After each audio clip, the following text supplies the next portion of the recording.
Hi friends, அழகு அழகு serial நீ வரப்போகிற எபிசோட்ஸ்க்கான ப்ரோமோவை தான் அந்த வீடியோவில் பார்க்க போகிறோம். அடுத்தடுத்த சுவாரஸ்யங்களை தெரிஞ்சுக்க வீடியோவை ஸ்கிப் பண்ணாமல் கடைசி வரைக்கும் பாருங்கள். மதி எவ்வளவோ சுரேஷ்க்கு சொன்னாங்க, வேண்டாம் மென்டலி நான் ப்ரிப்பேர் ஆகலை, நீங்கள் யோசிக்கிற மாதிரியான விஷயங்கள் இப்போ நடக்காது அப்படின்னு. அவங்க டீசெண்டாக சொல்லும்போது சுரேஷும் விலகி போயிருந்தாருன்னா சுரேஷ் மேலே கண்டிப்பாக ஒரு நல்ல மதிப்போ மரியாதையும் நம்ம மதிக்கு உருவாயிருந்திருக்கும். ஆனால் அவர் எதுவுமே யோசிக்காமல் மதியை ஃபோர்ஸ் பண்ண ஆரம்பிச்சிட்டாரு.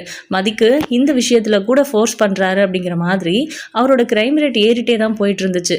ஏற்கனவே மதிக்கு சுரேஷ் மேலே நல்ல அபிப்பிராயம் கிடையவே கிடையாது. மதிக்கும் சுரேஷ்க்கும் அவங்க ஃபஸ்ட்டு மீட்லேருந்து இப்போ வரைக்கும் ஏதாவது ஒரு கருத்து வேறுபாடு வந்துக்கிட்டே தான் இருக்குது. தங்கராஜ் சொல்லிட்டாரு, அது அவர் சொன்னால் அது சரியாக தான் இருக்கும் அப்படின்னு இவராக முடிவு பண்ணிக்கிட்டு மதிக்கிட்ட இந்த மாதிரி கொஞ்சம் பேடாகவே அப்ரோச் பண்ணிட்டாரு. மதிக்கு சுத்தமாக பிடிக்கல, அதனால தான் கோவப்பட்டாங்க. கோவப்பட்டாலும் அதை ரொம்ப ரொம்ப பொறுமையாக நல்ல விதமாக சொன்னாங்க. பொறுமையாக இருங்க, சத்தம் போடாதீங்க, வெளியில் இருக்கிற எல்லாருக்கும் கேட்கும், உங்களுக்கு தான் அசிங்கம் அப்படின்னு. வெளியே வந்ததுக்கப்புறம் கூட சுரேஷ் ரொம்ப கத்தினாரு. நீங்கள் அமைதியாக இருங்க, நீங்கள் ஏன் இவ்வளோ சத்தமாக பேசுகிறீங்க, பொறுமையாக இருங்க, எதுவாக இருந்தாலும் பேசிக்கலாம் அப்படின்னு மதி சொல்ல தான் செஞ்சாங்க. ஆனால் சுரேஷ் அதை காது கொடுத்த கேட்கல. இவன் என் லைஃப்பில் வந்ததுலேருந்து இப்போ வரைக்கும் எனக்கு பிரச்சனை மட்டும்தான், இவளை எதுக்கு தான் என் தலையில் கட்டி வச்சிங்களோ அப்படின்னு கத்துறாரு. நாங்கள் எங்கடா கட்டி வச்சோம், நீயும் உன் மாமாவும் தானடா இந்த பொண்ணை தான் கல்யாண பொண்ணுன்னு சொல்லி கூட்டிகிட்டு வந்து மண்டபத்தில் நிறுத்துனீங்க, இதுக்கும் எங்களுக்கும் ஏதாவது சம்மந்தம் இருக்கா? பாக்கியராஜிச்சு பரவாயில்ல, அவனே லவ் பண்ணி ஒரு பொண்ணை கல்யாணம் பண்ணிட்டு வந்தான். ஆரம்பத்தில் எங்களுக்கு சுத்தமாக பிடிக்கல அப்படின்னாலும் இந்த வீட்டு மருமகளாக அந்த பொண்ணு எல்லாரையும் அனுசரித்து எவ்வளோ பக்குவமாக நடந்துக்கிறா. அந்த பக்குவம் படித்த பொண்ணு தானே இவளும். இவளுக்கு ஏண்டா வரலை? இவளை நம்ம அரேஞ்ச் பண்ணி தானே கல்யாணம் பண்ணி கூட்டிகிட்டு வந்தோம். காதலிச்சா கல்யாணம் பண்ணி கூட்டிகிட்டு வந்த நம்ம வீட்டில் இருக்கிற யார் கூடவும் செட் ஆகலைன்னு சொல்கிறதுக்கு என்ன இருந்தாலும் ஒரு பொண்ணுக்கு இவ்வளோ திமிர் ஆகாது. போயும் இப்படி ஒரு பொண்ணை தேடி கண்டுபிடிச்சி கூட்டிகிட்டு வந்திருக்கீங்க பாரு நீயும் உன் மாமாவும் அப்படின்னு நம்ம ராகவன் கேட்குறாரு. அவ தான் திமிர் எடுத்து ஆடுறா அப்படின்னா மாப்பிள்ளை என்னங்க பண்ணுவார்? இவ இப்படிப்பட்டவளா இருப்பான்னு அவர் என்ன கனவா கண்டாரு? ஏதோ கண்ணால் பார்த்ததுலையும் அந்த குடும்பத்தை பற்றி கேள்விப்பட்டதுலையும் ஒருவேளை நல்ல பொண்ணாக இருப்பான்னு நினச்சிருப்பாரு. ஏன் இவங்க அப்பா அவர்கிட்ட தானே வேலை பார்க்குறாரு, அவரை வச்சு இவளோட குணத்தை அவர் கணிச்சிருப்பாரா இருக்கும். அவர் பூச்சி மாதிரி பேசுகிறாரு, இவ என்னடனா ராங்கி ரங்கம்மாவா இருக்கா, என்ன இப்படி பேசுகிறா இவ அப்படின்னு சொல்லி நம்ம லக்ஷ்மி ரொம்ப ஓவராக பேசுகிறாங்க. இங்கே பாருங்கள், என்ன நடந்துச்சுன்னு தெரியாமல் உங்கள் இஷ்டத்துக்கு வார்த்தை விடாதீங்க. அன்றைக்கி அப்படி தான் உங்கள் இஷ்டத்துக்கு எதேதோ பேசுனீங்க, அப்புறம் நான் தான் பேசினேன், நான் எதுவும் உங்களை மரியாதை இல்லாமல் பேசினேன், உங்கள் பிள்ளைய பொறுக்கின்னு சொல்கிறேன்லாம் அப்படின்னு பெரிய பிரச்சனையாக்கி விட்டுட்டீங்க அப்படின்னு சொல்கிறாங்க மதி. பார்த்தீங்களாங்க, அத்தனை கூப்பிட்றதுக்கு அவளுக்கு வாய் வரலை, ஏங்க வாங்க போங்கன்னு பேசுகிறா. அது மட்டுமா எவ்வளோ மரியாதை இல்லாமல் பேசுகிறா பாருங்கன்னு. இல்லை எனக்கு புரியல, இப்போ நான் என்ன மரியாதை இல்லாமல் பேசிட்டேன், நீங்கள் என்னன்னாலும் பேசலாம், அதை திருப்பி நான் எதுவும் கேள்வி கேட்கக்கூடாதா அப்படின்னு. கேட்கக்கூடாது, பெரியவங்க ஏதோ ஒரு வார்த்தை சொன்னால் அது அப்படியா இப்படியான்னு ஏற்றுக்கணும், அதில் நல்லது எது கெட்டது எதுன்னு பிரித்து பார்க்க தெரியணும் அப்படின்றாங்க. பிரித்து பார்க்க தெரிஞ்சதுனால தான் நான் உங்களை கொஸ்டின் பண்ணுறேன். நீங்கள் எப்படி என்னை பற்றி இப்படியெல்லாம் பேசலாம்? எங்கள் அப்பா பூச்சி மாதிரி பேசுகிறாரு, நான் ராங்கியாக இருக்கேன்னு சொல்கிறீங்க, இதெல்லாம் நல்லாவா இருக்குது? பெரியவங்க பேசுகிற வார்த்தைகளா இதெல்லாம்? அன்றைக்கி அப்படி தான் நீங்களாக பேசிட்டு என் மேலே பழிய போட்டீங்க, இப்போ இன்றைக்கி என்ன பண்ணலான் இருக்கீங்க? இன்றைக்கான உங்களால் எதுவும் பண்ண முடியாது, அன்றைக்கி யாரும் இல்லாமல் இருந்தாங்க, அதனால் உங்கள் இஷ்டத்துக்கு எதேதோ பண்ணிவிட்டு என் மேலே பழிய போட்டுட்டீங்க, இன்றைக்கி என் மேலே உங்களால் பழிய போட முடியாது பாருங்கள், எல்லாரும் இருக்காங்க இங்கே தான் அப்படின்னு சொல்கிறாங்க. ஏமா உங்கள் 2 பேரும் பிரச்சனையை தீர்க்கறதுக்கு வந்தா இப்போ உன் அத்தை கிட்ட சண்டை போட்டுட்டு இருக்கியா நீ அப்படின்னு ராகவன் கேட்குறாரு. இந்த பிரச்சனையெல்லாம் யாராலையும் தீர்த்து வைக்க முடியாது, அவருக்கும் எனக்கும் இருக்கிற பிரச்சனையை நாங்களே பேசி தீர்த்துக்கிறோம், தயவு செஞ்சு இதுக்குள்ளே யாரும் வராதிங்க, இது வந்து நீங்கள் வந்து தீர்த்து வைக்கிற பிரச்சனையும் இல்லை அப்படின்னு சொல்கிறாங்க. நிறுத்தடி, சும்மா நல்ல வேஷம்லாம் போடாத, என்ன ரொம்ப ஓவராக போயிட்டுருக்க, நானும் பார்த்துக்கிட்டே இருக்கேன், நீ என்ன பெரிய பேரழகின்னு நினைப்பா உனக்கு அப்படின்னு கேட்குறாரு. அப்போ மதி இருந்துட்டு, வேணாம் நீங்கள் வார்த்தையை பார்த்து பேசணும் அப்படின்றாங்க. என்னடி பார்த்து பேசணும், நானும் கல்யாணம் ஆனதுலேருந்து இப்போ வரைக்கும் பார்க்குறேன், என்னடா கல்யாணம் ஆனதுக்கு அப்புறமும் புருஷனை தள்ளியே வச்சிருக்கிறோமே, இதெல்லாம் சரியா தப்பா அப்படிங்கிறத கூட உன்னால் யோசிக்க முடியாதா? போ உங்கள் அப்பா அம்மா கிட்ட இதை பற்றி சொல்லு, அவங்க என்ன சொல்கிறாங்கன்னு பார்க்கலாம் அப்படின்றாங்க. அவங்களாலெல்லாம் என்ன புரிஞ்சுக்க முடியும் அப்படின்றாங்க. டே சுரேஷ் என்னடா பேசுகிற அப்படின்னு ராகவன் கேட்குறாரு. ஆமாப்பா, நாங்கள் 2 பேரும் புருஷன் மொண்டாட்டி தான், ஆனால் கல்யாணம் ஆனதுலேருந்து இப்போ வரைக்கும் எங்களுக்குள்ள நடக்க வேண்டிய எதுவுமே நடக்கலை, இப்போ வரைக்கும் நானும் பிரம்மச்சாரியாக தான் இருக்கேன், அவளுக்கும் எனக்கும் எந்த ஒரு அண்டர்ஸ்டாண்டிங்கும் இல்லை. இப்போது சரி என்ன இருந்தாலும் ஒரு ஆம்பளையாக இருந்தாலும் பரவாயில்லை, இறங்கி போவோம்னு சொல்லி கொஞ்சம் அப்ரோச் பண்ணால் ரொம்ப பிகூவ் பண்ணிக்கிறாப்பா இவ, என்னெல்லாம் திமிர் பேசினா தெரியுமா, நான் இன்னும் மென்டலி ப்ரிப்பேர் ஆகலை, நமக்குள்ள அண்டர்ஸ்டாண்டிங் இல்லை, நீங்கள் யாருன்னு எனக்கு தெரியாது, நான் யாருன்னு உங்களுக்கு தெரியாது, என்னால் முடியவே முடியாது அப்படின்னு சொல்லி பிடிச்சி தள்ளி விடுறாப்பா. இதே விஷயத்துக்காக தான்ப்பா அன்றைக்கி மாமா வீட்டில் என்னை பிடிச்சி தள்ளி விட்டு தோ இங்கே பாருங்கள் நெத்தியில் இன்னமும் காயம் இருக்குது அப்படின்னு சொல்கிறாரு. அசிங்கமாக இல்லை உங்களுக்கு இது எல்லாத்தையும் வெளியே சொல்கிறதுக்கு அப்படின்னு. அப்போ லக்ஷ்மிக்கும் ஒரு மாதிரியாக தான் இருக்குது. ராகவன் இருந்துட்டு, ஏண்டா சுரேஷ் என்னடா இதெல்லாம் அப்படின்னு கேட்குறாங்க. ஆமாப்பா என் பிரச்சனை யார்கிட்ட சொல்கிறதுன்னு எனக்கு தெரியல. ஏதோ மாமா கிட்ட சொன்னேன். அவர் அதெல்லாம் ஒன்றும் இல்லை, மதிக்கு உன்னை பிடிக்கும், நீங்கள் 2 பேரும் சேர்ந்து வாழ்ந்தீங்கன்னா எல்லா பிரச்சனையும் சரியாயிடும் அப்படின்னு எனக்கு ஆறுதல் சொல்லி அட்வைஸ் பண்ணிட்டு போனார். நானும் சரி இறங்கி போகலான்னு நினச்சா இவன் என்னப்பா ஓவரா பண்ணுறா, இவளுக்கும் எனக்கும் செட்டே ஆகாதுப்பா, இவளை இப்போவே அவங்க வீட்டுக்கு அனுப்பி வச்சுடுங்க, நான் கல்யாணமே ஆகாமல் கூட இப்படியே இருந்துடுறேன், ஆனால் தயவு செஞ்சு இவ கூட வாழ சொல்லி மட்டும் யாரும் என்கிட்ட சொல்லாதீங்க அப்படின்றாங்க. நீங்கள் யார்கிட்ட என்ன பேசுறது எப்படி பேசுறதுன்னு தெரியாமல் அசிங்கமாக நடந்துக்கிறீங்க, உங்களுக்கு அசிங்கமாக இல்லை இப்படி எல்லார் முன்னாடியும் ரூம்குள்ளே நடந்த விஷயத்த சொல்கிறதுக்கு அப்படின்னு கேட்குறாங்க. ரூம்குள்ளே அப்படி ஒன்றும் நடந்துடல, வெளியே சொல்ல முடியாத அளவுக்கு அப்படின்னு கேட்குறாங்க. சுரேஷ் கொஞ்சம் பொறுமையாக இருடா அப்படின்றாங்க பாக்கியராஜ். மலர் இருந்துட்டு சுரேஷ் உங்கள் 2 பேருக்குள்ளே நடக்கிற விஷயத்த இப்படி தான் எல்லாரும் முன்னாடியும் வெளிச்சம் போட்டு பேசுவியா, இதெல்லாம் நல்ல வடா இருக்குது அப்படின்னு கேட்குறாங்க. நம்ம லக்ஷ்மி மானத்தை வாங்காத சுரேஷ் அப்படின்றாங்க. மா உங்களுக்கு எல்லாம் புரியுதா இல்லையா, இவன் என்னை எவ்வளோ டார்ச்சர் பண்ணிட்டு இருக்கானே அப்படின்னு கேட்குறாங்க. யாரும் யாரையும் டார்ச்சர் பண்ணலை, அமைதியாக 2 பேரும் உள்ளே போங்க அப்படின்றாங்க மலர். அப்போது நம்ம லக்ஷ்மி இருந்துட்டு மலர் ஒரு நிமிஷம் இரு அப்படின்ட்டு, மதி உனக்கு என்ன பிரச்சனை, சுரேஷ் கூட சேர்ந்து வாழ்றதுல உனக்கு என்ன தான் பிரச்சனை சொல்லு, பெரிய படித்த பட்டதாரி அப்படின்னு சும்மா வெளியே மட்டும் பீத்திக்க தெரியுதுல்ல, இதெல்லாம் கூட ஒருத்தவங்க அட்வைஸ் பண்ணுற மாதிரியாக நடந்துக்கிறது அப்படின்னு கேட்குறாங்க. நான் யார்கிட்டையும் அட்வைஸ்லாம் கேட்கல, எனக்கே தெரியும், நான் அவர்கிட்ட பேசினதே வேறு, அது அவருக்கு நல்லாவே தெரியும், என்னால் அவரை மாதிரியெல்லாம் எல்லாத்தையும் வெளியே சொல்ல முடியாது அப்படின்றாங்க. ஏய் சும்மா நடிக்காதடி அப்படின்றாரு சுரேஷ். அப்போ லக்ஷ்மி இருந்துட்டு இங்கே பாருமதி, உனக்கு அவன் தான் அவனுக்கு நீ தான் அப்படின்னு ஆயிடுச்சு, நீங்கள் 2 பேரும் புருஷன் பொண்டாட்டி, அதுவாது உனக்கு ஞாபகம் இருக்கா இல்லையா அப்படின்னு அப்படி சொல்லிதாம்மா நம்ம வாழ்க்கையை தொடங்கலாம் அப்படின்னு அவகிட்ட பேச்சுவார்த்தை நடத்தினேன். ஆனால் அவள் என்னை யாரோ ரோட்டில் போகிற பொறுக்கியை பார்க்குற மாதிரி பார்க்குறா, நான் என்ன பொறுக்கியாமா அப்படின்னு கேட்குறாரு. என் பிள்ளை பாவம், என் பிள்ளை என்ன அழகு இல்லையா, அவனுக்கு வேலை இல்லையா, எந்த காரணத்துக்காக இப்போ வரைக்கும் அவனை தள்ளி வச்சிருக்கிற, உங்களுக்குள்ள எதுவுமே நடக்கல அப்படின்னு என் பிள்ளை எல்லாரும் முன்னாடியும் சொல்கிறான்னா அதனால் அவன் எவ்வளோ பாதிக்கப்பட்டிருப்பான் அப்படின்னு.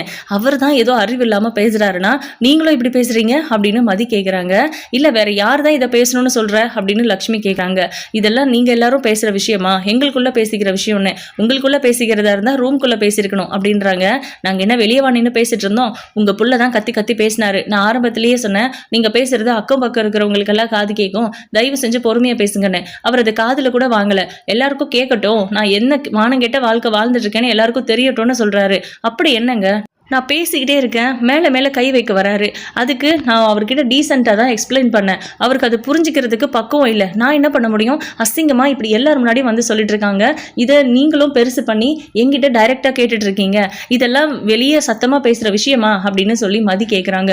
அப்போ மலர் இருந்துட்டு உங்கள் 2 பேருக்குள்ளே நடக்கிற பிரச்சனையை வெளிச்சம் போட்டு காட்டினது நீங்கள் தான், இப்போ மற்றவங்கெல்லாம் பேசுகிறாங்கன்னு கோவப்படுறதுல என்ன நியாயம் இருக்குது மதி அப்படின்றாங்க. மலர் அமைதியாயிரு அப்படின்றாங்க நம்ம பாக்கியராஜ். அதானே அப்புறம் நீங்கள்லாம் இது எதுக்கு பேசுறீங்கன்னு கேட்டுடுவீங்க, வேண்டாம் நான் எதுவும் பேசல, நீங்கள் என்னமோ பண்ணிக்கோங்க அப்படின்னு மலர் அமைதியாயிடுறாங்க.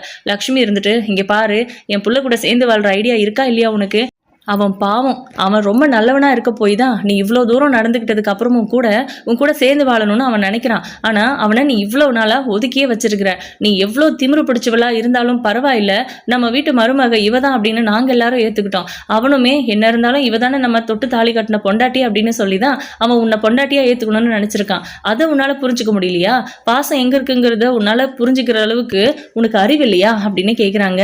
எல்லாத்துக்கும் நீங்கள் தான் காரணம், ஆரம்பத்திலேயே சொன்னேன் இந்த விஷயம் வெளியே பேசுற விஷயம் கிடையாது, சத்தமா பேசாதீங்க, பேசி தீர்த்துக்கலாம், இப்போதைக்கு எதுவும் வேண்டான்னு சொன்னேன், ஆனா நீங்க எப்படி எல்லாம் அசிங்கப்படுத்தி நிக்கிறீங்க பாத்தீங்கல்ல, உங்களுக்கு அதுல எந்த அசிங்கமும் இல்லை அப்படின்னா எனக்கும் அப்படிதான் இருக்கணும்னு நினைச்சிட்டு இருக்கீங்களா, அந்த மாதிரி நம்ம மதி வந்து அவங்க பாயிண்ட் ஆஃப் வியூல இருந்து நிறைய விஷயங்களை சொல்றாங்க. சுரேஷ்க்கு கோவம் வந்துடுது, நானும் பார்த்துக்கிட்டே இருக்கேன், என்னடி இவ்வளோ திமிரா உனக்கு அப்படின்னு கன்னத்துல பல்லாறுன்னு அறிஞ்சிடுறாரு. மதி ஒரு செகண்ட் கூட தாமதிக்கிறது இல்லை, உடனே அவங்களும் கையை ஓங்கி சுரேஷை அடிச்சிடுறாங்க. ஒரு செகண்ட்ல அதாவது மின்னல் மாதிரி 2 பேரும் மாறி மாறி ஒருத்தர் அடிச்சுக்கிட்டாங்க. இதை வந்து யாராலையும் ஏற்றுக்க முடியல, அதுவும் சுரேஷ் மதியை அடிச்சது கூட பரவாயில்ல, மதி சுரேஷை அடிச்சது அப்படிங்கிறத ஏற்றுக்க முடியல. எவ்வளோ திமிரு இருந்தா ஆம்பளைய கை நீட்டு அடிப்ப, இதுதான் உங்க அப்பா அம்மா உனக்கு சொல்லி கொடுத்தாங்களா அப்படின்னு கேட்குறாங்க.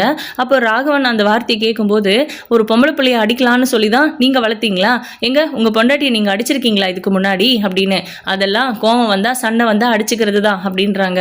ஒரு ரூம்குள்ள நடக்க வேண்டிய விஷயம் இத்தனை பேர் முன்னாடி முன்னாடி வந்து அசிங்கப்படுத்துறதும் இல்லாமல் என்னையும் இந்த மாதிரி கேவலப்படுத்துறாரு. அதுக்காக நான் பொறுமையாக இருக்க முடியுமா?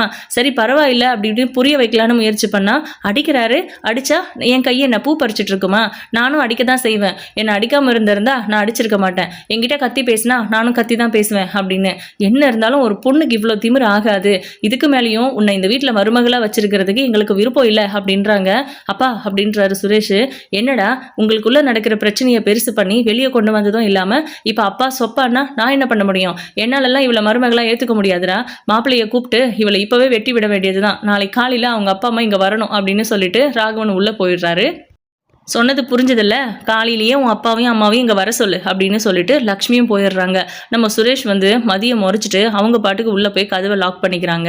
இங்கே நம்ம மலரும் பாக்கியராஜும் மதிக்கு அட்வைஸ் பண்ணலாம் அப்படின்னு பார்த்தா இந்த மாதிரி சென்சிட்டிவான விஷயத்த ஒரு ஆம்பளை எப்படி பேசுறது அப்படின்னு யோசிச்சு மலர் வந்து பாக்கியராஜன் நீங்கள் உள்ளே போங்க அப்படின்னு சொல்லிடுறாங்க. இல்லை அது வந்து அப்படின்னு நீங்கள் போங்க நான் பேசிக்கிறேன் அப்படின்னு அவங்களையும் உள்ளே அனுப்பிடுறாங்க. வாமதி உட்காரு அப்படின்னு ஹாலில் கூட இல்லை கிச்சனில் கூப்பிட்டு போய் உட்கார வச்சுக்கிறாங்க. என்ன நடந்துச்சு? என்னதான் உனக்கு பிரச்சனை? சுரேஷ் உனக்கு பிடிக்கலையா அப்படின்னு கேட்குறாங்க. ஐயோ நீங்களும் அதையே கேட்குறீங்க. பிடிச்சிருக்கா பிடிக்கலையா அப்படிங்கிறதெல்லாம் அப்புறம் எங்களுக்குள்ளே இன்னும் செட் ஆகலைங்க. அவரை நான் புரிஞ்சுக்கணும், என்ன அவர் புரிஞ்சுக்கணும். டைரெக்டாக ஒரு லைஃப்பை இப்படி வாழணும் அப்படின்னு கை காமிச்சு விட்டுட்டா என்னால் வாழ்ந்துட முடியுமா? இப்போ வேண்டான்னு தான் சொன்னேன். அதுக்கு அவர் பாட்டு கத்துறாரு. பொறுமையாக பேசுங்கன்னு சொல்லி பார்த்தேன். நான் உங்களுக்கே தெரியும்ல நான் எந்த ஒரு விஷயத்துக்கும் இவ்வளோ அதிகமாக ரியாக்ட் பண்ண மாட்டேன் அப்படின்னு அவர் ரொம்ப ஓவராக பிஹேவ் பண்ணிட்டாரு. அதுக்காக தான் நான் பேச வேண்டியதாகிடுச்சுன்னு. அதுக்காக சுரேஷை கை நீட்டுறதெல்லாம் நல்லாவா இருக்கு அப்படின்றாங்க. மதி திரும்பி பார்க்குறாங்க. புரியுது அவர் என்ன அடிச்சது சரியானு கேட்ப எனக்கு புரியுது. ஆனால் எல்லாரும் புரிஞ்சுக்க மாட்டாங்க. இல்லை மதி, பெரியவங்கெல்லாம் இருக்காங்க. என்ன இருந்தாலும் ஒரு பொம்பளை ஆம்பளையை கை நீட்டி அடிக்கிறத நம்ம சொசைட்டி ஏற்றுக்குமா அப்படின்றாங்க. சொசைட்டி அது எல்லாத்தையும் நம்ம தானேங்க பழக்கி வச்சுருக்கோம். நம்ம தானேங்க சொசைட்டி. நம்ம ஒரு விஷயத்த இனிஷியேட் பண்ணுறோம் அப்படின்னா தான் மற்றவங்க எல்லாரும் அதை ஃபாலோ பண்ணுவாங்க. அதே மாதிரி தான் யாராவது ஒருத்தவங்க ஒரு விஷயத்துக்கு எதிர்த்து நிற்கிறாங்கன்னா அது எதிர்த்து நிற்கிறது சரி அப்படின்னு அடுத்தடுத்து அப்படியே பரவும். அதே தான் இதுவும். ஒரு பொண்ணு ஒரு ஆம்பளையை அடிக்கிறத எப்படி இந்த சமுதாயம் ஏற்றுக்காதோ அதே போல் ஒரு ஆம்பளை ஒரு பொண்ணு அடிக்கிறது தப்பு அப்படிங்கிறத புரிஞ்சுக்க தான் செய்யணும். வேறு ஆப்ஷனே இல்லை. இதை நம்ம தானங்க புரிய வைக்கணும் அப்படின்றாங்க. மற்றவங்க எப்படி வேணால் இருந்துட்டு போகிறாங்க. என்ன என் தப்பே இல்லாமல் என்னை அடிக்கிறதெல்லாம் நான் ஏற்றுக்கவே மாட்டேன் அப்படிங்கிற மாதிரி நம்ம மதி வந்து ரொம்ப ஸ்ட்ராங்காக சொல்லிடுறாங்க. எங்கள் அப்பா அம்மாவை கூட நான் தப்பு பண்ணேன்னா இது வரைக்கும் அடித்தது கிடையாது. சத்தமாக பேசுவாங்க. அதுக்கு நான் எக்ஸ்ப்ளனேஷன் கொடுப்பேன். அதை புரிஞ்சுப்பாங்க. ஆனால் இந்த வீட்டில் அப்படி இருக்க முடியாது தான். என்னால் அதை புரிஞ்சுக்க முடியுது. அதுக்காக நான் கையை நீட்டி அடிக்கிற அளவுக்கு என்னங்க தப்பு பண்ணேன்? எப்படிங்க இந்த விஷயத்துலலாம் ஒரு பொண்ணை ஃபோர்ஸ் பண்ண முடியும்? ஒரு பொண்ணை இந்த மாதிரி ஃபோர்ஸ் பண்ணால் அதுக்கு பேர் என்ன அப்படின்னு மதி இன்னும் ஆவேசப்படுறாங்க. சரி ரிலாக்ஸ் அப்படின்னு சொல்லி அவங்களுக்கு தண்ணி எடுத்துகிட்டு வந்து கொடுக்குறாங்க. அடுத்த நாள் காலையில் ஃபஸ்ட்டு தங்கராஜும் ரேவதியும் வராங்க. அவங்கள பார்த்துட்டு செம்ம கடுப்பாகிறாங்க நம்ம மதி.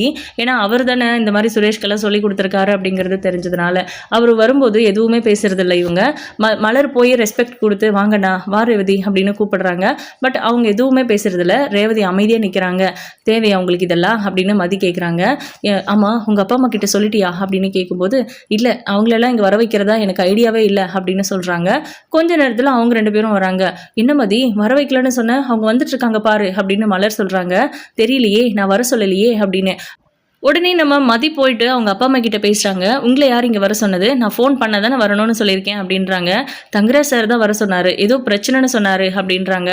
இவங்க எல்லாரும் சும்மா அப்படியே படுத்துட்ட மாதிரி ஆக்டிங் பண்ணாங்க. பட் சுரேஷ் போய் தங்கராஜ் கிட்ட நடந்து எல்லாத்தையும் சொல்லியிருக்காரு போல இருக்கு. அதனால தங்கராஜ் வந்து நம்ம மதியோட அப்பாவுக்கும் அம்மாவுக்கும் ஃபோன் பண்ணி உடனே அதாவது காலையிலேயே இங்கே கிளம்பி வாங்க அப்படின்னு சொல்லியிருப்பாரு. அதனால தான் இவங்க எல்லாரும் வந்திருக்காங்க. மதியால் அதை கெஸ் பண்ண முடியுது.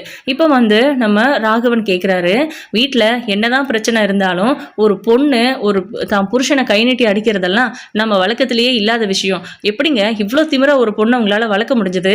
அவளை இத்தனை வருஷமாக உங்கள் வீட்டில் எப்படிங்க வச்சு பார்த்துக்கிட்டீங்க அப்படின்னு கேட்குறாங்க. நம்ம மதிக்கு ஒரு மாதிரி அவமானமாக இருக்குது. அதுக்கு மேலே நம்ம மதியோட அப்பாவுக்கும் அம்மாவுக்கும் அவமானமாக இருக்குது.